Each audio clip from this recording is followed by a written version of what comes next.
ನಮಸ್ಕಾರ. ಸಹಕಾರಿ ಟಿವಿಗೆ ಸ್ವಾಗತ. ಮೊದಲು ಮಾನವನಾಗು. ನಾನು ಎಚ್.ಎಸ್. ಸುಧೀಂದ್ರ ಕುಮಾರ್. ಮುಖ್ಯಾಂಶಗಳು: ಜನತಾ ಸೇವಾ ಬ್ಯಾಂಕಿಗೆ 23.08 ಕೋಟಿ ರು ಲಾಭ. ಗೋದಾವರಿ ಎಂಎಸ್ಸಿಎಸ್ ಮೇಲೆ ಓಂಬಡ್ಸ್ಮನ್ ಕ್ರಮ.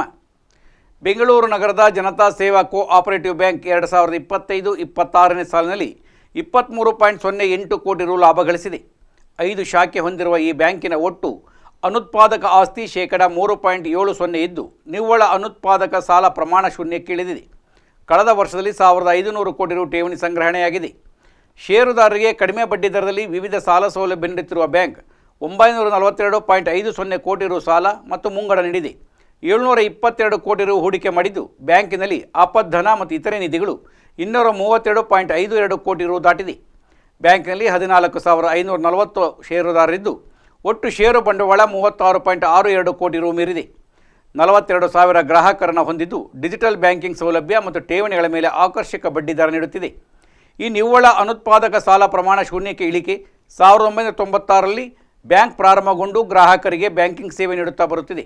ಷೇರು ಸಂಗ್ರಹ, ಸ್ವಂತ ನಿಧಿ ಕ್ರೋಢೀಕರಣ, ಠೇವಣಿ ಸಂಗ್ರಹಣೆ, ಸಾಲ ಮತ್ತು ಲಾಭ ಗಳಿಕೆಯಲ್ಲಿ ರಾಜ್ಯದ ಎಲ್ಲ ಪಟ್ಟಣ ಸಹಕಾರ ಬ್ಯಾಂಕ್ಗಳಿಗಿಂತ ಬ್ಯಾಂಕ್ ಮುಂದಿದೆ.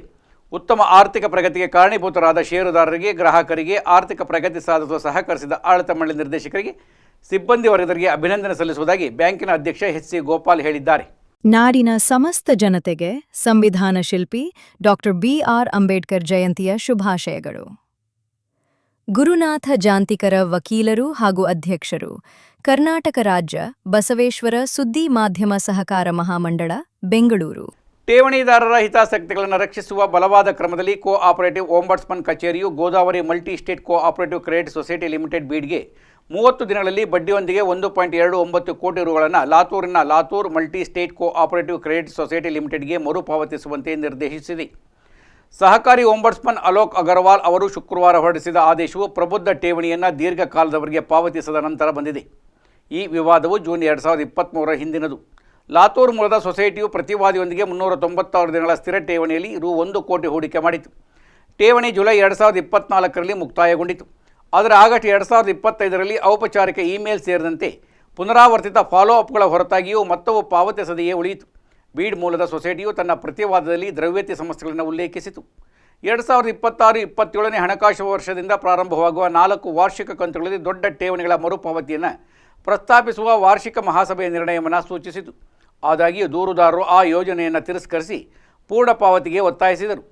ಠೇವಣಿ ಮರುಪಾವತಿಯು ಒಪ್ಪಂದದ ಬಾಧ್ಯತೆಯಾಗಿದ್ದು, ಅದನ್ನು ಮುಕ್ತಾಯದ ನಂತರ ಗೌರವಿಸಬೇಕೆಂದು ಓಂಬಡ್ಸ್ಮನ್ ದೃಢವಾಗಿ ತೀರ್ಪು ನೀಡಿದ್ದಾರೆ. ಆಂತರಿಕ ನಿರ್ಣಯಗಳು ಅಥವಾ ಆರ್ಥಿಕ ಒತ್ತಡವು ಠೇವಣಿದಾರರ ಹಕ್ಕುಗಳನ್ನು ಅತಿಕ್ರಮಿಸಲು ಸಾಧ್ಯವಿಲ್ಲ. ಆದೇಶವು ಅನುಸರಣಾ ವರದಿಯೊಂದಿಗೆ 30 ದಿನಗಳಲ್ಲಿ ಪೂರ್ಣ ಮರುಪಾವತಿಯನ್ನು ಕಡ್ಡಾಯಗೊಳಿಸುತ್ತಿದೆ. ಇದು ಸಹಕಾರಿ ವಲಯದಾದ್ಯಂತ ಸ್ಪಷ್ಟ ಸಂಕೇತವನ್ನು ಕಳುಹಿಸುತ್ತದೆ. ಠೇವಣಿಗಳನ್ನು ಗೌರವಿಸುವಲ್ಲಿ ವಿಳಂಬವನ್ನು ಸಹಿಸಲಾಗುವುದಿಲ್ಲ ಎಂದು ಅದು ಹೇಳಿದೆ.